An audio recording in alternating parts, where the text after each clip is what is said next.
We on? Oh, we can tell the time that way. All right, it is chatting with the Alea comedian. We is definitely in a bar, and I don't know. We'll see how this works out because we got the music playing, but that's like background music, maybe. They probably don't even hear it. They probably don't. I'm out of breath for sure. But let me introduce you guys to my guest that we got. You guys know I haven't been on here in a while, so I do apologize because I've been being consistent doing other stuff and not focused, and I'm sorry, but I'm here now.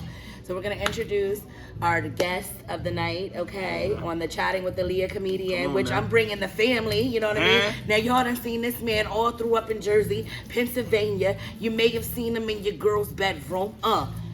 No, okay. Go ahead. Tell your part. Tell your story. Coming to the stage, cousin Will Wright. All right, Will Wright. And you may have not seen him in your girl's bedroom because you married. Yeah.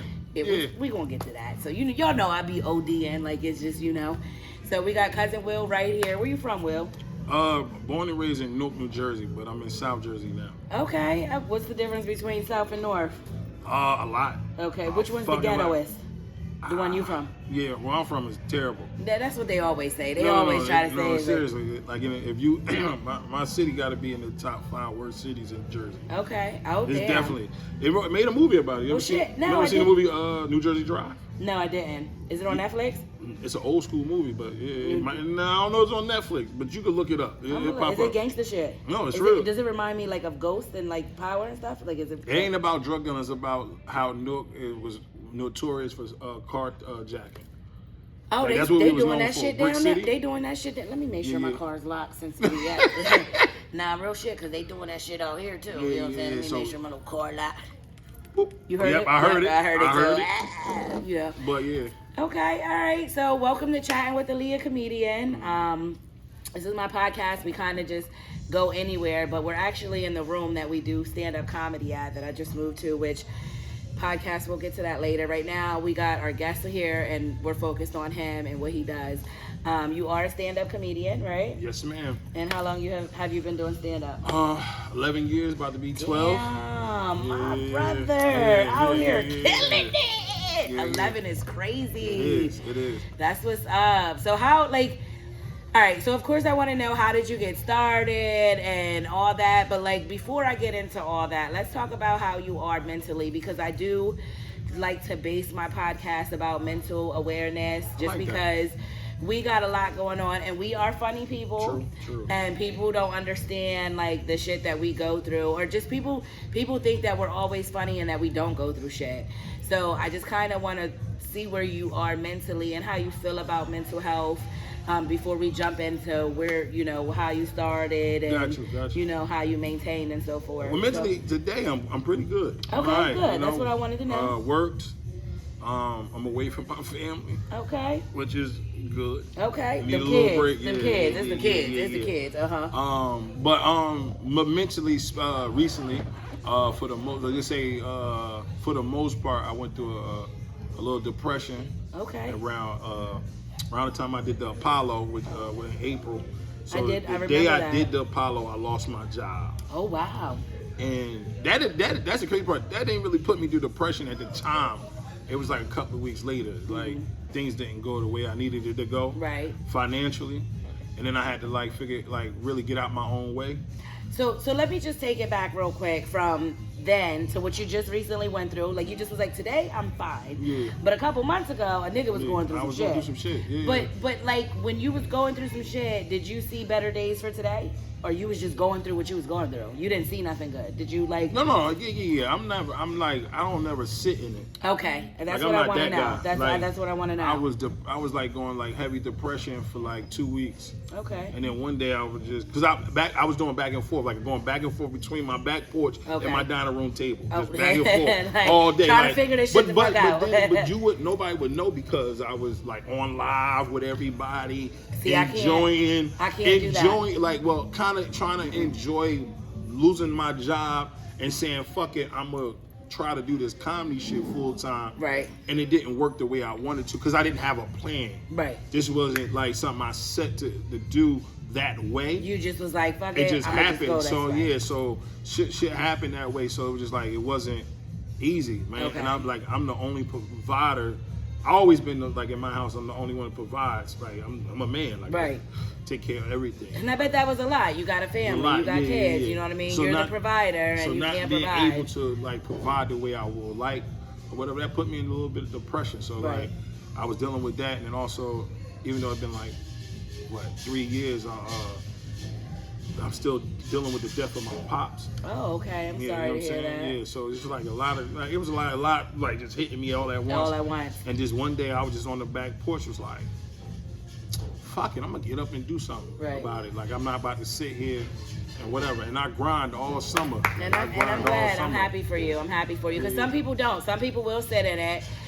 Some people handle mental health a whole different, completely way. Like it's levels to this shit. Definitely. You got some people that are gonna think like, okay, I got this. Like I'm the type of person like, okay, I'm depressed, but bitch, I'm gonna get it back. No, fact. But some people never had that opportunity where they lost to get anything back either. True, you know what I mean? true. So I've been raised to, you lose, you get it back. You get up, you do something. But some people been in situations where they never lost, they never had to lose, and they lose, and they get stuck like Chuck. Fucking stuck. So yeah, Absolutely. you know, so that was like, yeah, basically, and I like I said, I even like going, like I actually ended up going back to work a week before my birthday, October 7th. Okay. And that's why I'm up here now, like where I'm in this area for work or whatever. Which we're in Harrisburg, PA. Okay, the Wednesday open mic, Harrisburg Punchlines every Wednesday. I'm your host, baby, and we got the special guest right now. Yeah, I'll be here. It's Wednesday. Gonna be lit, yeah. But yeah, so like actually going back to work and like having a different mindset. Like one was working at night and working weekends. Like before, I would look for a job. Like, nah, nigga, I got a comedy career, whatever, this and that. And it's like, well, when I ain't doing comedy, then what I'm doing? Like, I'm just sitting at the crib. You could be doing something, right? So it was just like that. Like, yo, fuck it. I'm a do this. If I ain't got nothing booked anyway, fuck it. I'm at work. I'm getting some money. Like now I'm gonna take this extra bread and do something with it. Right. So to I invest can, in the comedy. Yeah, invest in myself like this time. I already know. And just say fuck it and go for broke. So that's what I basically like when that's my focus right now. Just grinding to never feel this fucking that kind of pain ever again. Right, but you know it's life, and you are gonna you're gonna run into situations. Yeah. So like that's what I wanted to know. Like, what was it that helped you get through it? But you just said one day you just was like, fuck this shit. Yeah, I was just because it wasn't me. Right. Like I'm all like everybody looked for me to be the life of the party and all that type of stuff. And then a like, lot of times people, when you the life of the party or everybody come to you for advice or whatever, who do you go to? Nobody. Really, my person I went to passed away. It was my pops. I got other people that's in my life, but it's just like the person. So that shit really fucks you up. So it's like the person I really want to go to right, is gone. It's gone. I'm not saying I didn't have other people. It was just like person I wanted to. Let me touch on that when it comes to grief. Because a lot of people, see, that's what I think for me, that the grief hits the most for me. When I could deal with anything else, but when it's time to grief, it's like, how do I do this? But I'm doing good this round. However, when that shit happens, when it happens, you are literally in a position where it's like, you know they're not here. There's nothing you can do about it. You're going to miss them, right? Life's going to go on, right? There's nothing we can do about that. It may sound harsh, but there's nothing we can do about it, right? It is. But now you're going through shit. Whether you're going through shit that you need to talk to a shoulder to lean on, or whether you're going through shit where you're so excited and it's congratulations and I just want to tell you. That's when grief really fucking hits you. Because now it's like, the other day I was just driving home and I was so happy and I was like, damn, I'm gonna call my homeboy Papa and see if he think this idea. And I was like, bitch, that has been 6 years. But like, I don't know, for whatever reason in my head, it was just like, I'm so excited, let me call him. And it's like, bro, you know you can't call him. But I didn't jump into that. But because you were going through what you were going through on top of losing him, that shit doubled back. Like, damn, the person I would talk to. So it hit you even harder.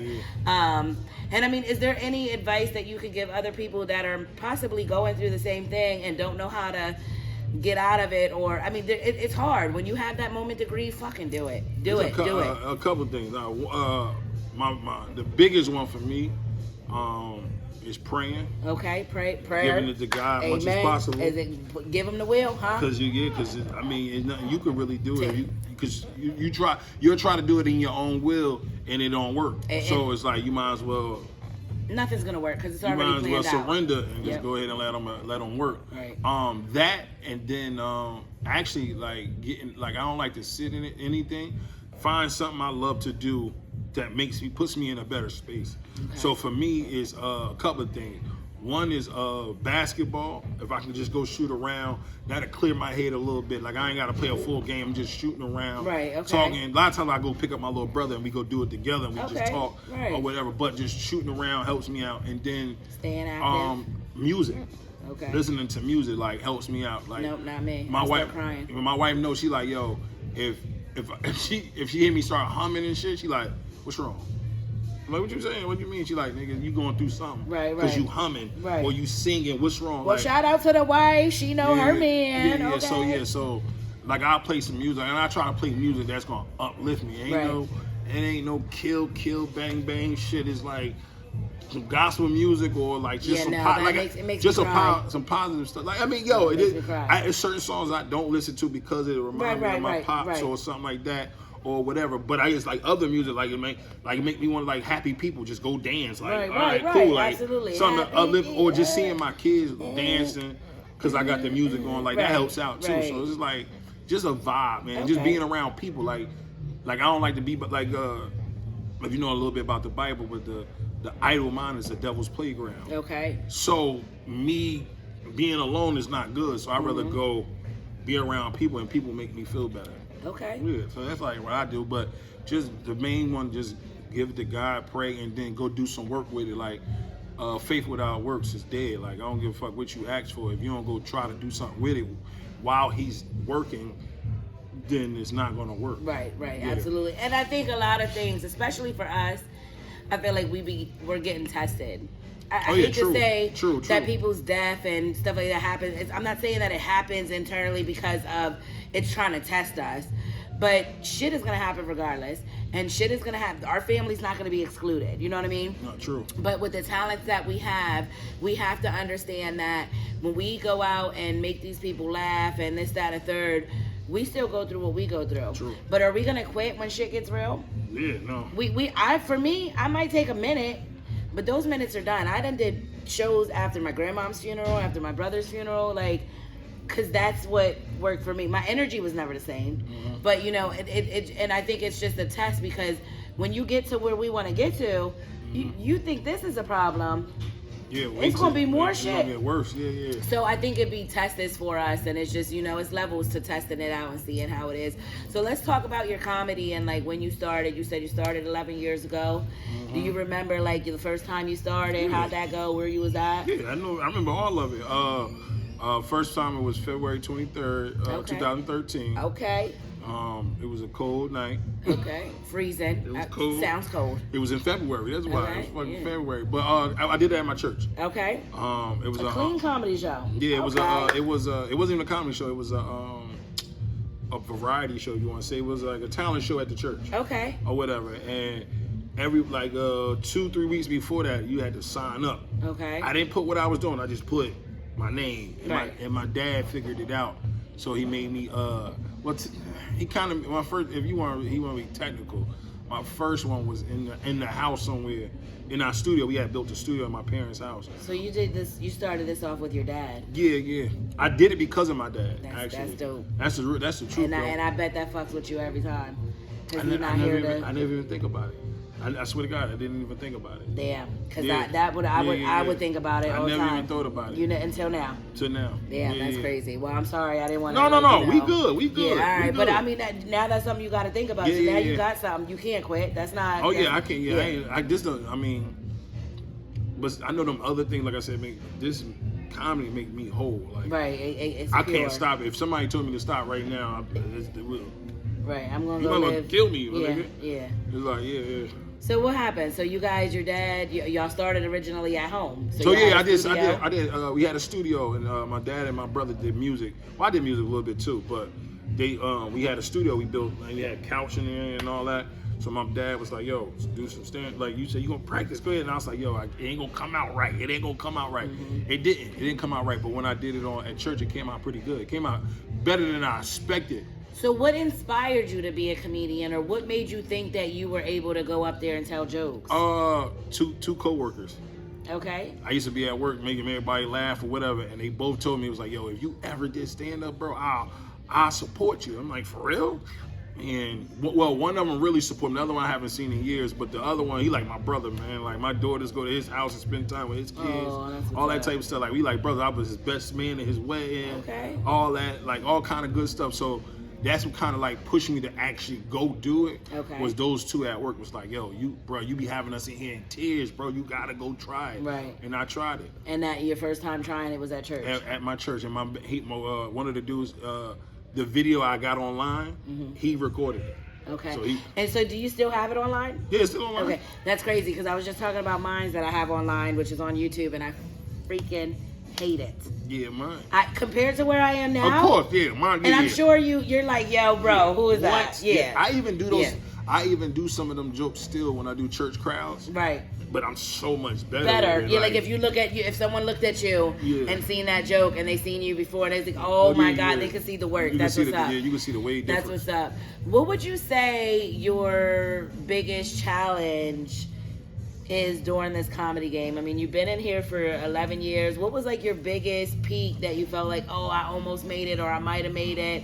I know you said you were at the Apollo, which was a blessing, but then at the same time, you lost your job, so you couldn't even, you couldn't even, you know what I mean, celebrate that. It was like, not like I wanted to. Yeah. So like, what was your obstacles that you had during the comedy journey, and that you may be challenging against now?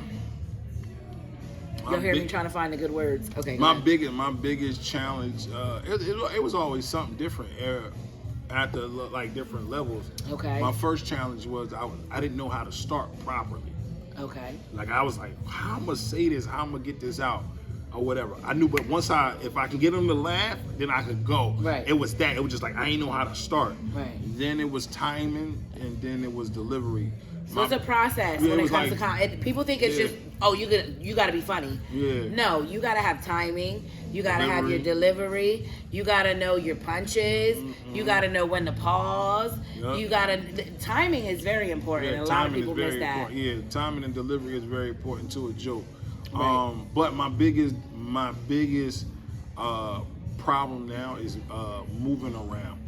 Like, actually getting out here in these streets. Like, it's hard for me sometimes. Cause you work. I work, and I got kids, I got a wife, so I be running thin. Like right now, like prime example, I go back home Thursday night. Well, Thursday night when I get home, it's time for them to go to bed. Right. Friday, I got plans to go somewhere else to go do something, trying to get out more. To comedy. And then Saturday, I got a wedding family shit. No, not well, yeah, but it's a wedding. I'm gonna go get fitted for a wedding. Okay. And then I got 2 events. So when do I have time for just like my family? Sunday maybe, but then I'm back to work on Monday. So it's like a lot, right? So, and then they back in school too. So it's a lot. So my whole at one point it was a hassle for me at home because my wife don't work and she don't do what I do. So it's like I didn't want to be like, all right, only time I go out if I got a gig. Right. And then it's hard for me to shake that. Like, I want to get out more, but that's like really my only like real obstacle with it. And see, so like for you, you're not sacrificing. I feel like I'm not in the right areas. And that's but right. I am. And you are, but you're not. Me, I'm sacrificing hard time because I sacrifice my kids' time. I love my kids dearly.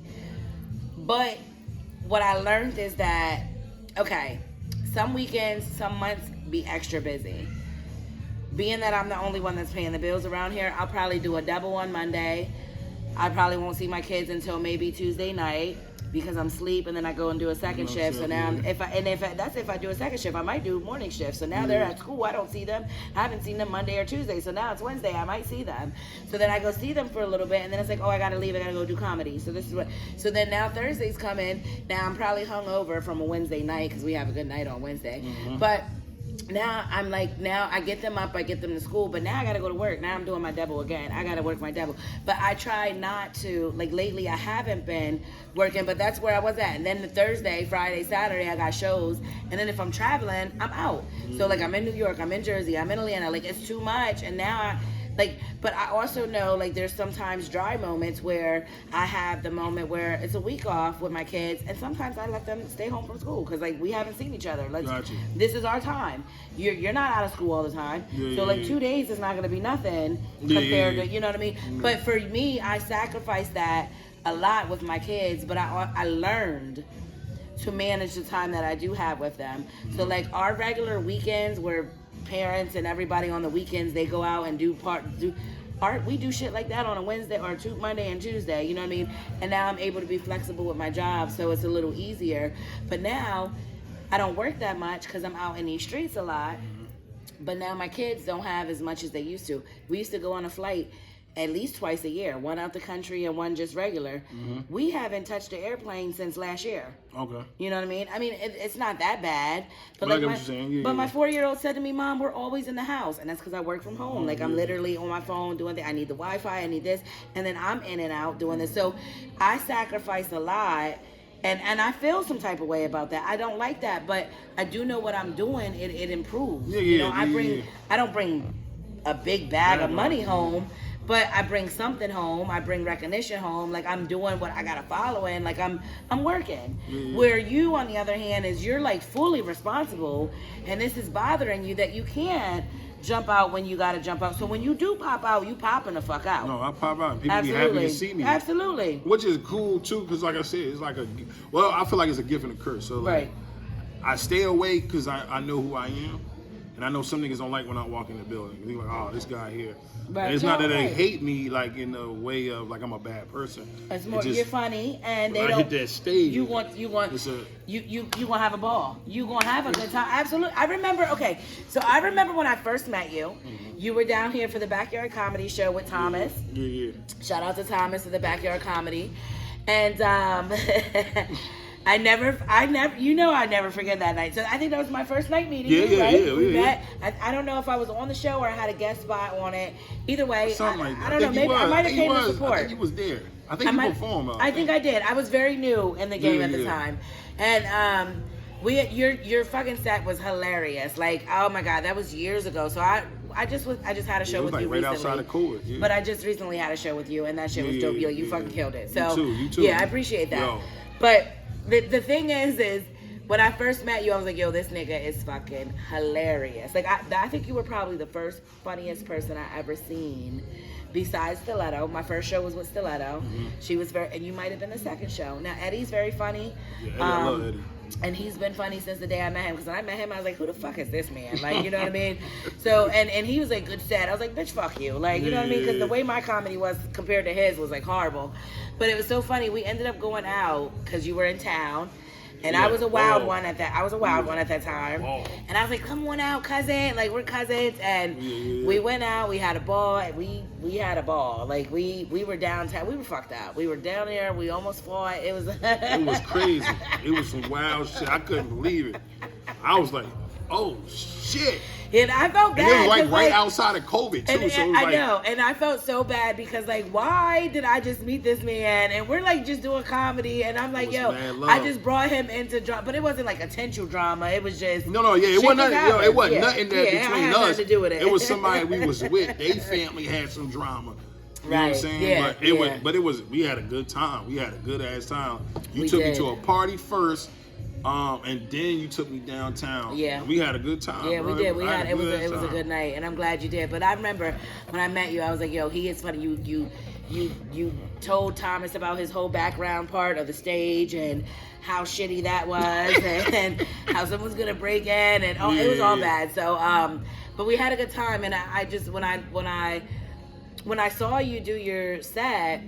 Because I was learning comedy, and I still am. Every time I do a show with anybody, I always learn from people. And I just noticed how you just like went off the top with just regular shit, and then your jokes was even more like interesting. And it just, for me at that moment, it was just like, I could never be like that. Like, I don't think I could ever, like, I just looked at y'all, like, y'all really highly, because I didn't know what I was doing at the time. And then as time went on, I started working. You start that shit. And then I was like, oh, okay. When that shit start unlocking, don't it feel crazy, right? Oh, yeah, you ain't got to what? No. And it's and in the most humblest way. I'm very, very humble. Yeah. I'm very, very humble.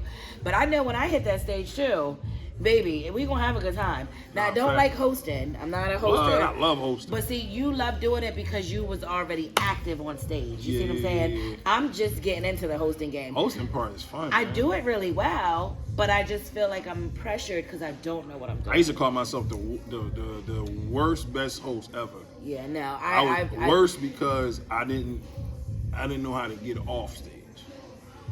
Best because I know how to keep the room laughing. Going, right. But it was just like, that's not good hosting. Yeah, because you don't want to. So Yeah. if they're rocking out, like the Yeah. show we had with me, you, and Eddie, you didn't have to go in between. You just got the next person. Yeah. And you learn that, though. Yeah, you learn. And You as a know, comic being on stage all the time, you're used to getting your time, so you want to get that time in. True. So when we're hosting, yeah, absolutely, we want to make sure that we're getting our time in, but you learn that. And then you learn how to, our job in hosting is just keeping the crowd together. Yeah, you I know. know? And like that room that I brought y'all to, like, technically, and I'm on some real shit, not to be funny, but they really just come to see me. Right, absolutely. Right? Anybody and that be hosts like, this sometimes. I don't want to. They really wanted me to do a one-man show there. Yeah. Like they like, Well, yo. then you should do a one-man show. I don't want to there. do one yet. Yeah, I want okay, to. I well- want to work on. I got some shit I want to work on first, and then I do it. Yeah, well, to then try it out. Yeah, at some point, do it where I want to do the your set. love died. I'm trying to. I might do it when I'm trying to do a set about my pops. Okay. Me and my boy Ace are gonna do a special together. Okay. Called Two Tears in a Bucket. Oh wow, that's Yeah, nice. yeah. So, my father passed away. His sister passed away. So we're gonna do a special together. Oh, that's what's up. That's So gonna we be just nice. we just trying to get some shit together. I'm trying That's to get gonna them. be really nice. I gotta get on my dad jokes. I gotta get them out. Like I do here and there. I might throw them in there, but like. So, do you write a lot, or like how does that work for you? I never wrote a joke a day in my life. Okay. I have wrote premises, and let's just say I wrote, no bull, I might have wrote 25 premises. Out of 25 premises, I probably used 2. The rest of it just off the top, and I just create it, or having a conversation with somebody, and then. So how do you remember what's a hitter or what's not a hitter? Is your set always the same? Like, do you have a solid 20 of the same jokes? Yeah, I could do And like. you don't write them, I never wrote a joke a day in my but life. you record them. You just remember them. I just remember. So the weed you smoke ain't that? I just started smoking weed. Okay, so that's why. That explains everything. Bet, stand on that. Okay. Okay, I tell you why. I have a disability.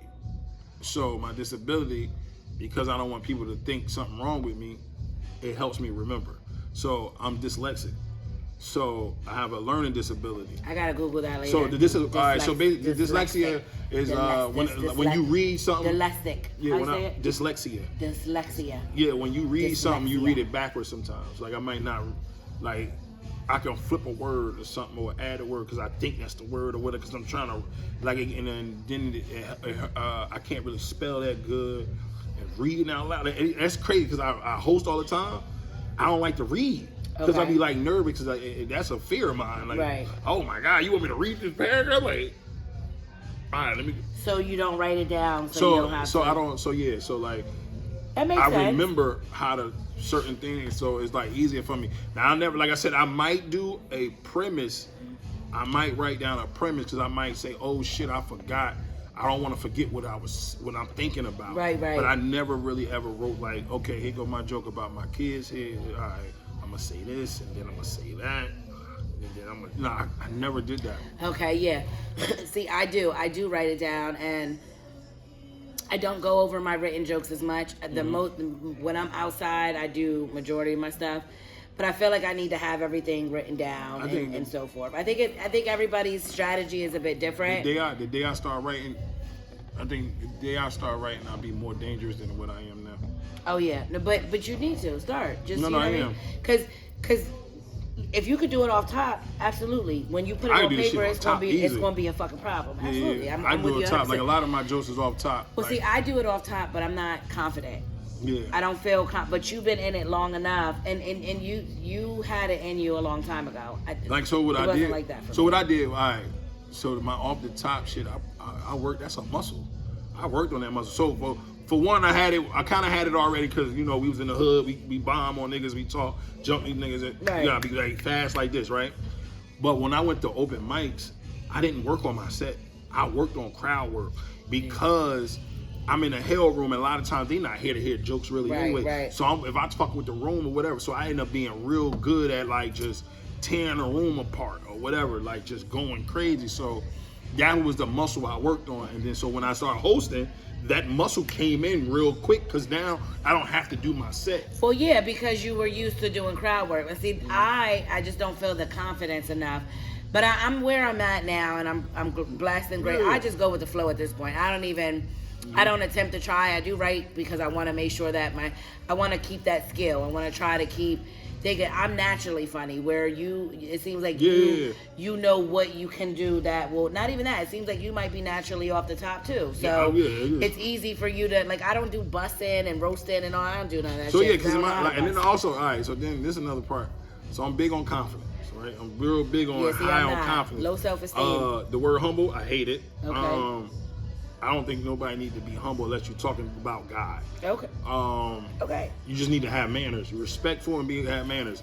The way we look at the word humble is wrong. The way we look at it is like they want me to dumb myself down for this nigga to feel better.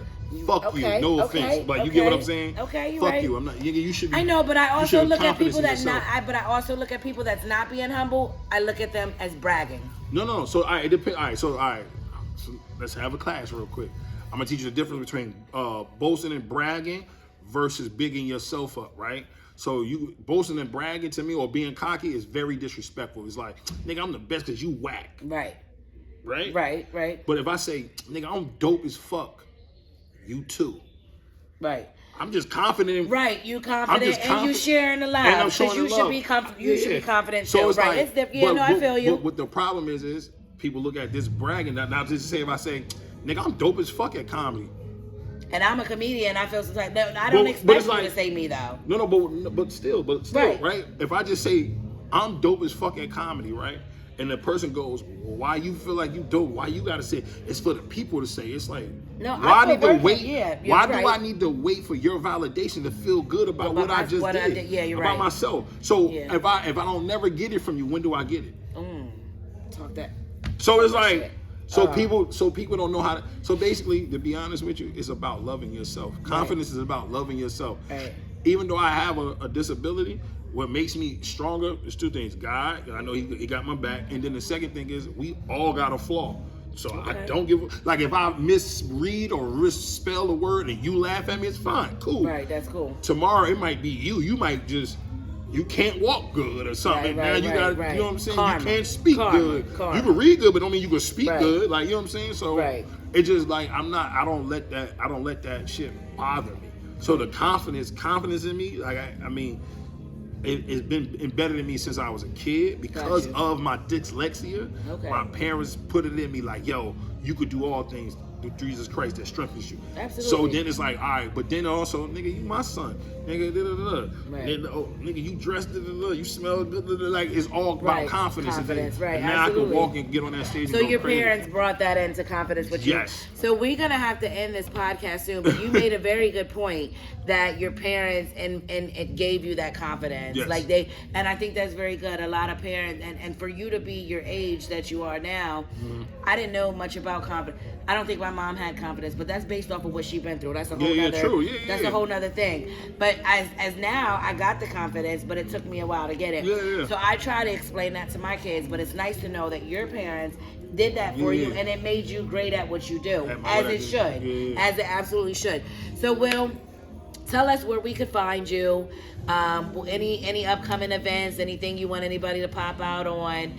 It's Chatting with Alea comedian. If you're new here, me too, because this is my second time. But it don't matter. Just go ahead and tell them.